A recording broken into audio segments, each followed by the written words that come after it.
Olá, seja bem-vindo, seja bem-vinda ao seu Especialize, o nosso podcast, videocast, que vai falar e vai tirar dúvidas sobre o universo da pós-graduação. São muitos assuntos, então se conecta, se organiza, que hoje a gente já sabe que vai aprender coisa boa. O nosso assunto deste episódio é sobre os impactos da inteligência artificial na proteção e governança de dados. E antes de apresentar os nossos convidados, quero compartilhar com vocês uma informação aqui.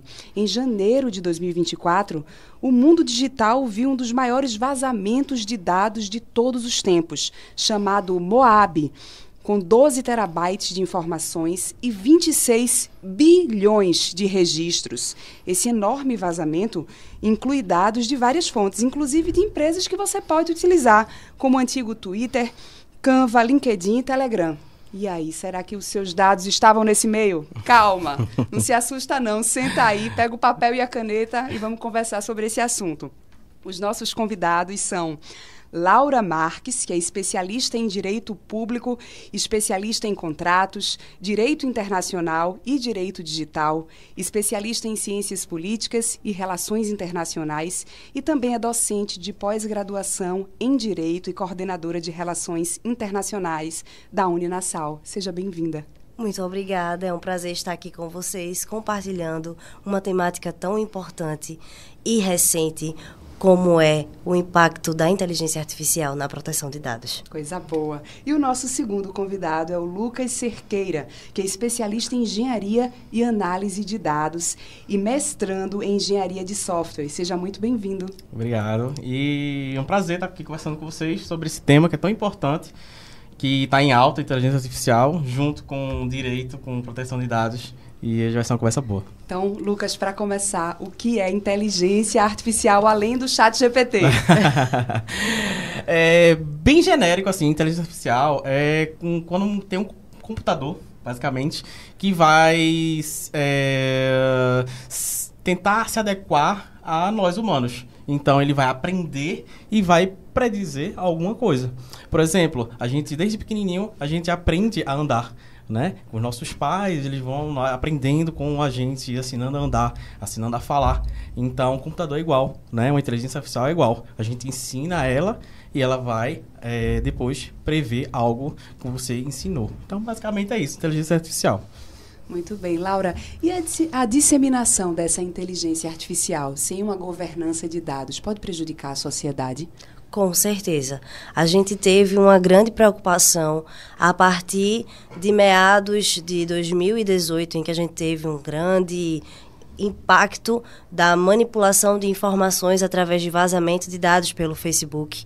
E a falta de governança e a ingerência da Big Data pela Cambridge Analytica fez o mundo se preocupar com proteção de dados. Fez com que as pessoas percebessem que se a gente não estiver atento a esse direito que hoje no Brasil é considerado fundamental, nós podemos estar extremamente vulneráveis em vários níveis. Direitos civis, constitucional, até no nosso processo democrático. Perfeito. E esse crescimento da inteligência artificial pode influenciar no vazamento de dados, Lucas? Com certeza, com certeza. A inteligência artificial, lá no começo, quando saiu o ChatGPT, né, muitas pessoas usaram no começo, e até empresas, pessoas que trabalhavam em empresas utilizavam, principalmente desenvolvedores, né, utilizavam seus códigos-fontes, em que é propriedade da empresa, no ChatGPT. Mas ninguém sabia que no ChatGPT, lá por trás, lá no começo, tinha um direcionamento público que o pessoal conseguia vazar essas informações. Então, assim, é aquela frase, né? Não existe almoço de graça. Então, se algo está público, pode ser vazado a qualquer momento. Então, com o crescimento da ChatGPT, com o crescimento da inteligência artificial, tem o outro lado da faca, né? Que é os dois lados da faca, que você pode perder seus dados e estar prejudicado. Então. Você que está acompanhando essa conversa já pode estar com essa dúvida aí. Angélica, proteção de dados, governança de dados é a mesma coisa? Calma, Laura, explica pra gente. É a mesma coisa? Não, vamos lá. Proteção de dados, proteger, né? Toda a política de proteger os nossos dados pessoais. Vale lembrar que não são dados de forma ampla, né? A gente tem aí a Lei Geral de Proteção de Dados, que teve uma base teórica fundamentada na GDPR, que é a legislação europeia, e aí ele busca proteger dados pessoais, que são imagem, CPF, número, tudo o que consegue tornar uma pessoa identificável. Então, isso é considerado dado pessoal. Quando a gente vai falar de governança de dados, a gente está falando de políticas que as empresas que fazem tratamento desses dados, eles vão conseguir fazer com que nesse tratamento, nessa manipulação, nessa gerência para guardar esses dados, eles vão precisar se preocupar com o não vazamento, né? Com a não identificação desse usuário através de uma anonimização, através de uma criptografia. Então, são políticas que levam as empresas a gerarem menos dano ao titular desse dado pelo vazamento. Eu queria só complementar, essa governança de dados, bem um paralelo que eu gosto de usar até para os meus alunos imagine o seu quarto. Se o seu quarto estiver organizado, você olha para ele, você acha que seu quarto está organizado ou não? Isso aí é governança de dados. Governança de dados é se você olha para algo que está na arquitetura da sua empresa, arquitetura dos seus dados, você olha para ele e vê que está super organizado de uma forma correta e também no lado de direito também, isso é governança, né? Eu acho que tudo está interligado de uma forma correta, limpa, coerente. E proteção de dados já seria outra coisa, como a professora falou. Eu costumo dizer que quando eu vou fazer consultoria para algumas empresas, eu costumo dizer que governança de dados, ela está da porta da empresa, da porta de entrada à porta de saída. Isso tem a ver com tudo. Isso tem a ver com o RH, porque se você de alguma forma manipula um currículo e ele está em cima da mesa, que qualquer pessoa que entrar naquela sala consegue ter acesso às informações daquele candidato, você não está praticando uma boa governança de dados, porque isso é um arquivo sigiloso. Então, se você é professor, eu sou professora, Lucas é professor, então se a gente é professor e não tenha cuidado com aquela ata que tem a matrícula, o nome e a nota do aluno, você também não está colaborando com a governança de dados da instituição em que você está vinculado. Então, dado pessoal é algo extremamente importante e que muitas vezes é negligenciado nesse processo de organização, como o professor falou. Perfeito. Eu fico pensando aqui que de que forma, quem está assistindo também pode ter essa dúvida, de que forma o acesso a essas informações podem ser utilizadas. Informação é poder, né? Então, como as empresas se aproveitam desses dados? De que forma eles são utilizados quando eles são vazados? Lucas. Eu posso dar um exemplo, né? Tem muitas operadoras de telemarketing que hoje em dia várias empresas utilizam isso e não sei se provavelmente você que está escutando já vai saber se identificar. Você tem uma determinada operadora e a outra operadora concorrente liga para você oferecendo plano que você nunca teve na vida, por exemplo. Aí você vai, poxa, mas como é que ele sabe meus números? Como é que ele sabe minhas informações? Como é que ele sabe meu nome? Como é que ele sabe... Então, essas informações estão públicas muitas vezes para as empresas reutilizar para um fim de marketing, fim comercial. Isso é um exemplo prático, né, que acontece no dia a dia de várias pessoas, até no meu dia a dia já aconteceu. Então, tem muitas empresas que utilizam desse vazamento para fins comerciais, fins de marketing. Então, isso é meio sensível, sabe, para nós que estamos utilizando isso, porque se a outra empresa está utilizando para fins comerciais, você nem quer o produto, você nem quer ser cliente daquela empresa, você termina sendo vigiado, né? Parece né, professora? Sim. A Shoshana Zuboff fala muito sobre o capitalismo de vigilância. São as formas em que a gente consegue utilizar e manipular esses dados para fins comerciais. E aí a gente pode tratar, por exemplo, das propagandas que a gente acaba recebendo por algoritmo no Instagram, né? A gente pode pensar também nas formas em que existem hoje dark webs em que eles têm praticamente dados que são considerados vazados. Todos nós, por mais que tenhamos uma política de proteção de dados, nós temos dados básicos, nome, telefone, CPF, que são considerados dados vazados. São dados vazados. E é por isso que muitas vezes as pessoas caem em golpes, em crimes cibernéticos, né? Porque muitas vezes esses dados que já são vazados, numa ligação telefônica, se passando, por exemplo, por um banco em que você é correntista, o criminoso, ele vai e diz, olha, eu queria confirmar aqui seu nome, seu CPF, gostaria de confirmar seu número de telefone, E aí você acha que aquilo tem um fim verídico porque realmente faz sentido, são seus dados, né? Mas, na verdade, são dados vazados. Né? Como é que o cidadão faz para saber se o seu dado foi vazado? É possível você ter essa... Porque muita gente pode estar, ai meu Deus, eu já recebi essa ligação aí de banco, ou já recebi ligação de operador, e agora? Eu não quero isso, como é que eu faço? Tem sites públicos, não me recordo aqui agora, mas tem sites públicos que você vê se os seus dados foram vazados. Mas assim, uma pesquisa bem simples que você pode fazer pesquisa seu nome completo, ou seu nome completo no Google. Se você conseguir verificar que lá no seu nome completo, a partir de uma pesquisa simples do Google, vai ter o seu CPF, a partir do seu CPF você consegue linkar a Receita Federal. Você vai ter todos os seus dados, até inclusive data de nascimento. A partir da data de nascimento você consegue até celular, né, que está linkado ao seu CPF, que é uma simples busca de Anatel, né? 5 minutos você consegue puxar todas essas informações. Então você consegue isso. Então, assim, uma pesquisa simples do Google, você consegue ver se foram vazados. Agora, assim, dados vazados de cartão de crédito, isso é um pouco mais delicado, então a gente é mais complexo aí identificar. Mas como dados pessoais, né, assim, sensíveis que são de CPF, enfim, nome, a gente consegue através de uma simples busca do Google. E o uso da tecnologia, porque a gente está ali, né, no Instagram, estou falando do Instagram, mas tem muito mais coisa. É foto, é o dado, um cartão digital que hoje você usa no celular, isso tudo contribui também para que suas informações estejam ali, nessa nuvem, né? Sim. Nessa nuvem que está em todo canto. Isso, exatamente. Esse Instagram é público, né? Então a gente, como a professora falou também, se a gente... É bom vocês estiverem escutando, desativarem o acesso do Instagram, do microfone. Isso um professor meu falou de segurança da informação e eu levei isso pra vida porque é meio delicado. Você tá no meio assim, pô, quero uma pizza, né? De noite, aí do nada no Instagram aparece coisas de restaurantes que entregam pizza e você faz, poxa, mas como é que o Instagram sabe disso? Através de um acesso do microfone, ele já vai ter uma inteligência artificial, olha aí. Então, tem uma inteligência artificial ali por trás que ele vai indicar restaurantes aqui em Recife que entregam pizza, então ele já faz uma indicação para você.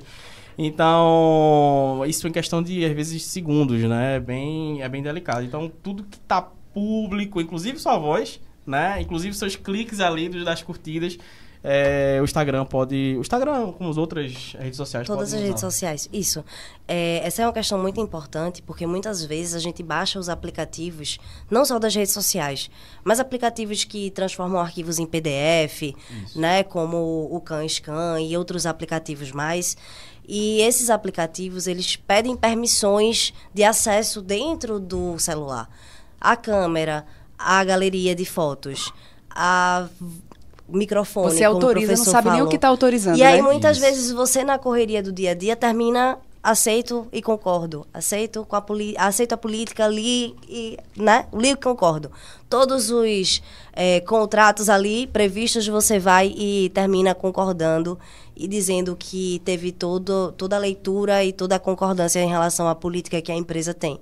E, na verdade, você não leu, mas a empresa está tendo acesso a tudo que você trata no seu telefone, inclusive a senha que você digita para entrar no seu banco. Então, você tem que ter cuidado. Olha como é delicado. Então, você tem que ter muito cuidado com o que você baixa, que aplicativos você mantém. Realmente, essa questão das permissões, ela é muito complicada. Inclusive, por uma questão de algorítmico. Para que o algoritmo ele não fique fazendo toda essa leitura do que você quer comprar, do que é que você tem conversado, de suas tendências, de suas opiniões, principalmente traça o seu sensíveis. perfil, né? Isso. Traça o seu perfil ali. Exatamente. Agora, se você tem os seus dados expostos e, por exemplo, você teve o seu cartão clonado a partir de uma exposição dessa de dados, que medida você deve tomar? O que é que a pessoa deve fazer? Vamos lá. Inicialmente, a primeira medida a ser tomada é fazer digamos assim, o contato com o banco para que esse cartão ele seja cancelado imediatamente, né? Então, cancelar ali. E dependendo do movimento em que a fraude aconteceu, se teve alguma compra, você vai precisar recusar a compra, entrar em contato com o banco, dizer que foi uma compra feita somente com aproximação, ou então foi uma compra online, né, que não teve a senha do banco propriamente dita.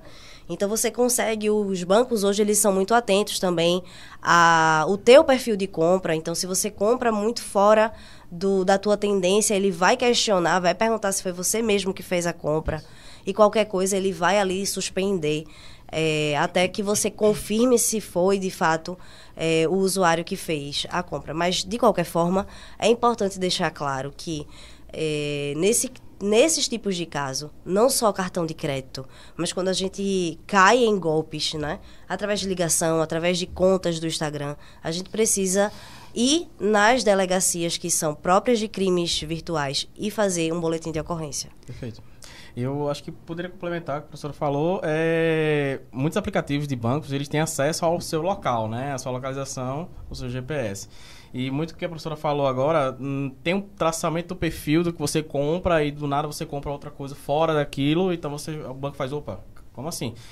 Tem também a questão da localização. Por exemplo, estou dando aula aqui em Recife das Graças e, ao mesmo tempo, fiz uma compra presencial com o chip lá no estado de São Paulo, por exemplo, né? Ele fala, como assim? O usuário está em Recife e do nada comprou... Isso tudo pelo aplicativo do banco. Ele consegue traçar, muitas vezes sim. Aí então ele consegue bloquear de imediato para mandar uma mensagem para você e perguntou, foi você mesmo? Então ele consegue ter medidas também presenciais nesse sentido. Então muitas vezes as permissões são boas nas questões de bancos, eu aconselho, mas justamente para ter essa prevenção também de possíveis fraudes. Eu acho que...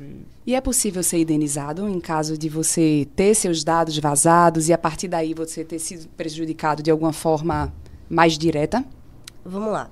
A Lei Geral de Proteção de Dados hoje, ela prevê alguns mecanismos, principalmente para as empresas que fazem esse tratamento de dados, para que essas empresas elas sigam a política de governança e quando elas estiverem em desacordo, elas sejam penalizadas, né? Então, a empresa ela vai pagar à Agência Nacional de Proteção de Dados uma taxa que ela vai ser proporcional ao dano causado ao titular e o titular ele pode sim, através de uma via judicial, buscar os seus direitos para que, dependendo do nível da extensão do dano causado, ele seja indenizado, sim. Perfeito. É importante também a gente estar aqui trazendo esses pontos para todo mundo ficar em alerta, né? Mas a inteligência artificial contribui muito no dia a dia de todos nós, né? Com certeza. E é um caminho sem volta, é daqui para frente. Com certeza, com certeza. Teve estou fazendo mestrado, o professor meu fez um comparativo de que quando a gente era antigamente, acho que a professora lá vai se identificar, quando a gente era bem pequenininho, quando usava a calculadora em colégio, era uma coisa, né? Porque a calculadora era algo novo, então a gente fazia, não pode usar. Então, é meio que um comparativo com a inteligência artificial. A inteligência artificial chegou aí, eu acredito assim que ela é uma ferramenta, ela vem sim para ajudar todos nós, professores, estudantes, mas eu acredito que tem um viés de ética, né, professora? Então, a inteligência artificial, ela ajuda, é uma ferramenta quando ela é boa, quando ela é bem utilizada. Então, exige um treinamento, eu acredito que inicialmente, para quem for utilizar ela, otimizar suas tarefas. Muitas vezes você levava muitas horas para fazer uma pesquisa, então a inteligência artificial pode lhe ajudar a fazer um breve resumo ali e lhe dar um norte para suas pesquisas ou suas atividades. Mas também ele não pode ser digamos assim, uma muleta, digamos assim, né? Então, por isso que tem esse viés de ética, né, professora? Eu acho que ela pode comentar um pouco mais. Com certeza. Eu falo muito para os meus alunos de TCC, porque o ChatGPT, o OpenAI, está aí para todo mundo, né? E uma coisa que eu digo muito, você pode utilizar como uma ferramenta, por exemplo, para que a inteligência artificial te indique possíveis repositórios para você conseguir encontrar artigos internacionais, né? Isso pode abrir uma janela que, de repente, o Google, enquanto plataforma de busca, não te mostre. Perfeito. Mas você não pode utilizar para que escreva, por exemplo, o TCC por você.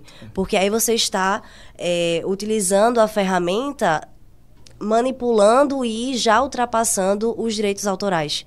Então, inclusive, né, a gente teve uma publicação do nosso Comitê de Ética de Pesquisa Nacional, né, e também das NBRs, das normas técnicas brasileiras, da ABNT, e ela liberou uma ISO para a utilização da inteligência artificial no meio acadêmico. Então, por exemplo, se um aluno hoje ele usa o ChatGPT, ele tem que citar o chat como sendo a autoria do texto. Caramba. Então, ele não pode se apropriar daquela informação como se dele fosse. Isso seria, no mínimo, a lei do plágio, né? Da questão do crime do plágio, um crime contra essa identidade, essa autoria, né? Um crime de direitos autorais. Então, a gente precisa entender que a inteligência, ela é sim uma ferramenta, mas ela tem que ser usada de forma consciente. Perfeito. Porque a gente tem que, sim, cuidar de todas essas questões éticas que permeiam essa utilização. A gente já está se encaminhando para o fim do nosso bate-papo, mas a gente falou do ChatGPT. Muitos profissionais que estão aí ouvindo, assistindo essa nossa conversa podem estar pensando, rapaz, será que a inteligência artificial vai tirar meu espaço no mercado de trabalho? O ChatGPT mesmo, eu sou jornalista. Então, de repente, começaram a escrever roteiros e dizer assim, não, está aqui, ó, o ChatGPT fez o roteiro. Aí me entregava o roteiro, meu Deus, será que vão tirar o meu lugar aqui de construir, de pensar? Mas você não pode se opor à inteligência artificial, você tem que tratar ela como sua aliada, né? Sim. Eu acho que a grande diferença é essa. Eu vou pedir para que vocês se dirijam agora a quem está assistindo a gente, ouvindo a gente, para que eles se tranquilizem, né? Como é que esse profissional se coloca nesse cenário de se fortalecer na sua presença no mercado de trabalho, utilizando a inteligência artificial de forma eficaz, sem esse medo de perder espaço para os robôs? Eu vou comentar, então. Pode começar. Assim, fiquem tranquilos. Quando lançou o ChatGPT, todo mundo pensava que ia roubar os seus empregos e que a gente não ia ter. Principalmente quem trabalhava com desenvolvimento, né, tecnologia, pensava que não iria mais existir desenvolvedores. Não, não é isso. A inteligência artificial está aí para ajudar, tá para ser uma ferramenta, quando bem utilizada, como já bem falado, com ética, claro, com ciência, mas ela não vai ter o poder que nós humanos temos, eu acredito, que é o pensamento crítico. É o pensamento até emocional que uma inteligência artificial não vai ter. Analítico. Então, uma inteligência artificial, ela sempre vai ser artificial, digamos assim. Então, ela nunca vai ser nós humanos que vai ter um pensamento crítico na hora ali, que vai ter até o viés ético, né, de saber o que é certo, o que é errado. Então, nós humanos conseguimos diferenciar isso. Então, é uma ferramenta. Ela não está aqui para substituir, tá? Então, pelo amor de Deus, utilizem consciente. Eu acho que ela vai crescer bastante e vai ajudar bastante até todas as áreas, seja ela qual for, né? Direito, tecnologia, jornalismo e não sei, é isso. Professora. Vejam, a tecnologia ela tá aí para fazer com que a gente, através dessas ferramentas, economize tempo, e tempo é dinheiro, né? Então, esse é o principal. Mas se a gente for pensar numa questão de substituição, eu costumo dizer muito nas minhas aulas o seguinte: a inteligência artificial ela é um meio para que a gente consiga facilitar e executar mais rápido as tarefas. Até porque ela só vai conseguir executar aquela tarefa X que ela foi condicionada e programada a fazer. Isso. Ela não é capaz de integrar atividades, ela não é capaz de realizar processos, de entender de forma crítica e analítica todas as execuções das tarefas. Trazendo um pouquinho para o meu campo, por exemplo, para a advocacia, a gente consegue utilizar uma inteligência artificial para ajudar em agendamento, em organização de prazos. A gente pode até fazer mapeamento de decisões dos tribunais através de inteligência artificial. Mas ele não vai nunca produzir uma peça. Inclusive, a gente teve um caso emblemático em que o advogado utilizou no começo do ChatGPT, e aí terminou dando várias implicações jurídicas em relação a isso, porque o chat, quando ele tem que responder ao comando, como toda inteligência artificial. Então, se você pergunta, ele vai responder. Mas ele pode responder com uma coisa que realmente existe, ou ele vai inventar, porque ele precisa cumprir a tarefa que é responder. Então, nós que temos esse raciocínio crítico de entender o que é realidade, o que realmente condiz ou não com o que existe. Então, a inteligência artificial, ela não vai... Me engasguei. A inteligência artificial, ela não vai substituir jamais. Porque a gente nós temos não só a questão humana, né? De se pensar, de se sentir, de se criticar, mas também a capacidade de realizar processos complexos, em que a inteligência artificial ela pode tentar imitar, mas ela não vai conseguir organizar de forma concomitante todas essas questões. Perfeito. Perfeito. Então, as empresas já podem se preparar para esse impacto aí da inteligência artificial, entender desse universo todo de governança de dados, de proteção de dados, né? Com certeza. Uma dica, né, se eu posso deixar aqui um conselho, é que tanto as empresas quanto os profissionais, eles precisam estar capacitados para o uso da inteligência artificial. Precisam estar preparados para utilizar no dia a dia todas essas ferramentas que existem a nosso favor, né? A gente não pode criar uma versão da inteligência artificial porque a gente acha que em algum momento ela vai nos substituir. Não, ela é uma ferramenta que existe e que ela tem que ser utilizada. E hoje, com certeza, um profissional que tem competência e habilidades de utilizar todas essas inteligências artificiais a favor para produzir slides, para produzir relatos, planos através de mapas mentais, enfim, todas essas ferramentas de agendamento, todas essas complexidades que a gente tem hoje disponível na internet, enfim, ele é um profissional diferenciado no mercado. Perfeito. Laura, Lucas, muito obrigada. Nada. Muito Eu que obrigada. agradeço todo o convite. Fico à disposição. Muito obrigada a você também que nos acompanhou, que ouviu, que assistiu essa conversa. Tenho certeza que você vai sair daqui diferente e antenado aí. Até o próximo episódio de Especialize.